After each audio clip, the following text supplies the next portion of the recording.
শুভ সকাল বন্ধুরা, আপনারা সকলে কেমন আছেন? আশা করছি আপনারা সকলে ভালো আছেন। দেখুন, আজকে আমার বাড়িতে একটা নতুন সদস্য এসেছে। এটা হলো আমার সোনা বাবু। বাবু, সাইকেলটা ঠিক করে দাও, খারাপ হয়ে গেছে না? হ্যাঁ, তাহলে আর বড়দিদি চালাতেই পারবে না। কি হয়েছে সাইকেলটা, কি হয়েছে? ওইখানটায় কিছু হয়েছে? ওইখানটায় কি হয়েছে? ওইখানটাও খারাপ হয়ে গেছে? না না না, আপনারা দেখছেন আমার সোনা বাবা কত সুন্দর সাইকেল সারাতে পারে। আচ্ছা আচ্ছা, সাইকেলটার কত জায়গায় খারাপ হয়েছে, ভগবান কি হবে বাবা? আর আর আর ভেতরে ঢুকতে হবে না, সোনা হয়ে গেছে হয়ে গেছে। দেখি দেখি আর কোথায় কি হয়েছে। এত ভালো সাইকেল সারানোর লোক আপনারা কোথাও পাবেন? আমার বাবুকে নিয়ে যাবেন। হয়েছে হয়েছে, আর সাইকেল সারাতে হবে না। এই চুপ কর, ওরা খুব হাসছে না বাবা। তুমি উঠে আসো, তুমি উঠে আসো, তুমি উঠে আসো। আর বু বু করতে হবে না, উঠে আসো।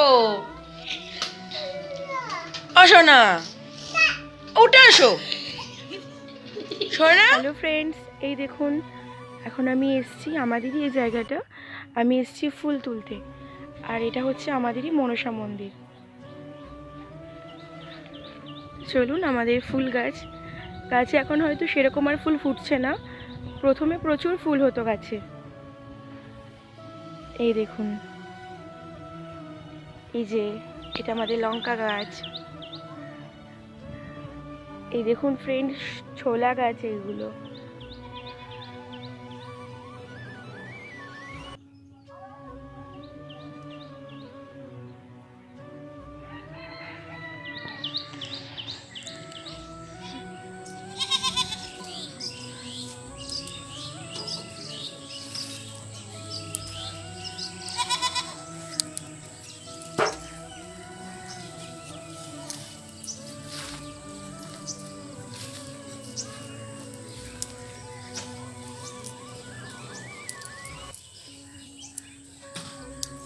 প্রথমে এই ফুলগুলো অনেক বড় বড় হতো, কিন্তু এখন একটু ফুলগুলো মানে গাছে ঠিকঠাক জল দেওয়া হচ্ছে না বলে এখন ফুলগুলো একটু ছোট হচ্ছে।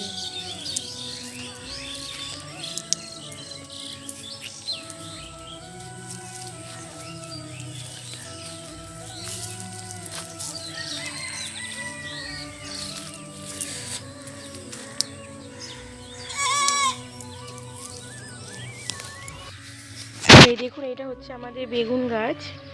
বেগুন ধরেছ? এই দেখুন, ছোট্ট একটা বেগুন ধরেছে গাছে।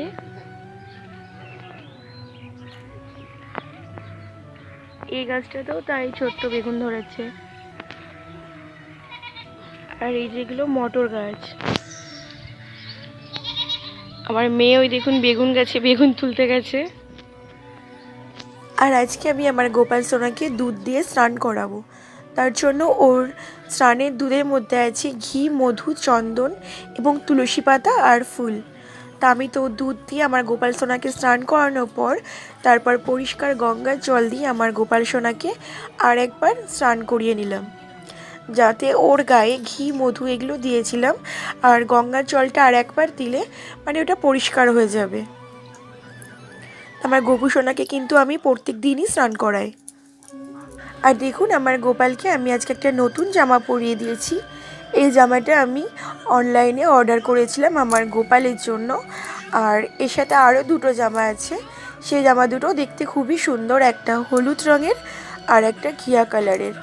আর আমি তো আমার গোপাল সোনার মাথার চুলটা লাগিয়ে দিয়েছি, আর ওর বাসিটা ওকে দিয়ে দিয়েছি। এরপর আমি ওর গায়ে একটু আতর লাগিয়ে দিচ্ছি আমার সোনার জামাতে, কারণ আমার গোপাল সোনা সাজতে খুব ভালোবাসে। আর ওকে নিয়ে এখন আমি ওর সিংহাসনে বসিয়ে দিলাম। আর এই সিংহাসনটা আমাকে আমার বাবা দিয়েছে আমার গোপালের জন্য। আর ইনি হলেন জামালপুরের বাবা বুড়োরাজ। আমি জামালপুর থেকে ওনাকে নিয়ে এসেছি। তা আমি বাবাকে স্নান করানোর আগে একটু আরতি করে নিলাম। তো এবার আমি বাবাকে স্নান করাবো। তা আমি বাবাকে স্নান করানোর জন্য আজকে একটু দুধ নিয়ে রেখেছিলাম, সেটা আমাদের বাড়ির গরুর দুধই। তা আমি বাবাকে সপ্তাহে 3 দিন স্নান করাই, সোমবার, বৃহস্পতিবার আর শনিবার, কিন্তু আজকে আমার জানি না কেন মনে হলো, তাই আজকে আমি ওনাকে দুধ দিয়ে স্নান করাচ্ছি। তা আমি তো বাবাকে দুধ দিয়ে স্নান করানোর পর গঙ্গার জল দিয়ে বাবাকে এবং বাবার ত্রিশূল, তারপরে বাসুকী নাগ এবং নন্দী মহারাজকেও স্নান করিয়ে গঙ্গার জল দিয়ে ওনাদেরকে পরিষ্কার করে দিলাম। আর আমি পুজো করার জন্য যে ফুলগুলো নিয়ে এসেছিলাম সেই সব ফুলে আমি চন্দন এবং গঙ্গার জল সুন্দর করে ছিটিয়ে দিয়েছি। আর দেখুন আমি আমার সমস্ত ঠাকুরের জন্য ভোগ আগে থেকে রেডি করে রেখেছি। আর আমার যেদিন যেমন ঘরে থাকে আমি সেরকম দিয়েই আমি আমার সমস্ত ঘরের ঠাকুর এবং আমার গোপাল সোনাকে আমি সেবা দিয়ে থাকি। তা আজকে আমার গোপাল সোনা এবং ঠাকুরদের সেবাতে আছেন শশা আর বাতাসা। তো আপনারা ভিডিওটা দেখতে থাকুন, আমি আমার সমস্ত ঠাকুরকে পুজোটা করে নিই।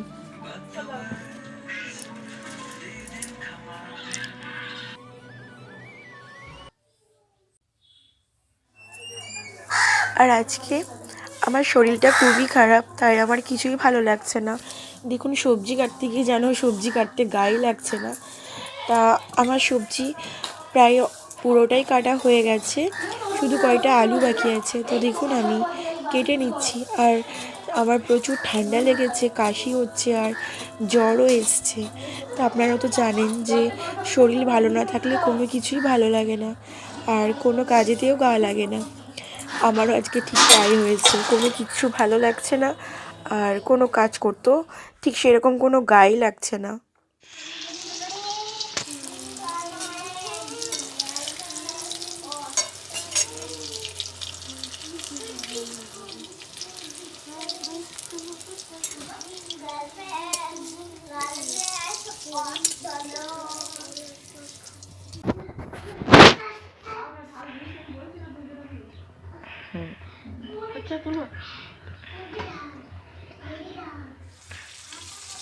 আমি ভিডিওটা কিছুটা স্কিপ করে দিয়েছি।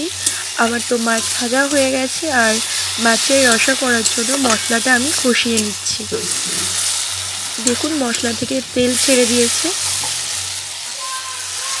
আমি এবার একটু জল দিয়ে দিলাম।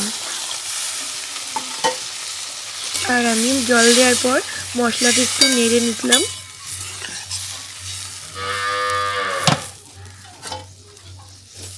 তা আমার মশলাটা একটু ফুটে গেলেই আমি কিন্তু মাছগুলো দিয়ে দেব। তা দেখুন বন্ধুরা, আমার তো মানে যে মশলার জলটা আমি ফোটাতে দিয়ে ফুটছিল সেটা তো রেডি হয়ে গেছে। তা আমি এবার এর মধ্যে যে মাছগুলো ভেজে রেখেছিলাম সেই ভাজা মাছগুলো একটা একটা করে আমি মানে দিয়ে দিচ্ছি। আমার প্রচুর ঠান্ডা লেগেছে, যার জন্য আমার কথাটা একটু আটকে যাচ্ছে আর বলতে একটু কষ্ট হচ্ছে। তা আমি তো আমার সমস্ত মাছ মানে দিয়ে দিয়েছি ঝোলের মধ্যে। মাছগুলো দিয়ে আমি হালকা একটু নাড়িয়ে দিলাম, যাতে সমস্ত মাছগুলো খুব সুন্দরভাবে সিদ্ধ হয়ে যায়।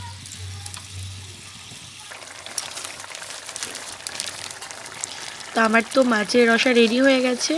আমি একটু গরম মশলা দিয়ে মাছের রসাটা আমি এবার নামিয়ে নেব। তো দেখুন বন্ধুরা, আমার তো মাছের রসাটা হয়ে গেছে। আমি মাছের রসাটা এবার নামিয়ে নেব। এটা হচ্ছে আমার আলু, বেগুন, সিম, মটরশুঁটির তরকারি, আর এই যে মাছের রসা। আর এখানে এই যে স্যালাড কেটে রেখেছি। তো চলুন আমি তরকারিগুলো বেড়ে নিই। আজকে আমরা 3 জন খাবো, কারণ আমার ছোট মেয়ে তো স্কুলে গেছে আর বড় মেয়েরও ঠান্ডা লেগেছে বলে ও আজকে স্কুলে যেতে পারেনি। আর আপনার দাদা ভাই ও গাড়ি নিয়ে থাকে, ও বাড়ি এসছে। এবার ওরও স্নান করা হয়ে গেছে, ও খাবার খেতে বসে পড়েছে।